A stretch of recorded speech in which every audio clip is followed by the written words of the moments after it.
మేము ఇక్కడ కృష్ణానంద ఆశ్రమం నుంచి ఉన్నామండి. మేము ఇక్కడ దగ్గరలోనే ఉంటాము. ఈ సంవత్సరమే ఇక్కడ మేము 3-4 మంత్స్ అయింది. రోజు గోశాలకు వస్తానండి. ప్రతి కార్యక్రమం చాలా బాగా చేస్తారు. ఒక పైసా ఖర్చు లేకుండా ఇవాళ మహాలయ అమావాస్య తరపున విద్యుత్ తర్పణ కార్యక్రమం ఇక్కడ చేశారు. అందరు పెద్దవాళ్ళు వచ్చారండి. చాలా బాగా చేశారు. గంటన్నర ఎంత బాగా చేశారంటే అంత బాగా చేశారు. అదే మనము కృష్ణ ఒడ్డుకి వెళ్తే 10 అరగంట లోపల కార్యక్రమాలు కలిపి ఇచ్చేస్తారు. ఎంత ఇస్తారు అంత ఇస్తారు అనేసి బేరాలు ఆడుతూ ఉంటారు. చాలా అసలు ఎంత సాటిస్ఫాక్షన్ అంటే చాలా సాటిస్ఫాక్షన్.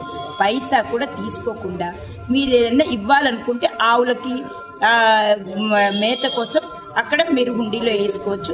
లేకపోతే మీరు అక్కడ పే చేస్తే వాళ్ళు మీకు బిల్లు ఇస్తారు. చాలా బాగా చేశారండి. ప్రతిదీ పూజలు అవన్నీ చాలా బాగా చేస్తాం. నవరాత్రులలో వినాయకుడికి అన్నీ బాగా చేస్తామండి. ఇక్కడ మాకు చాలా సాటిస్ఫాక్షన్ ఇక్కడికి వచ్చినందుకు.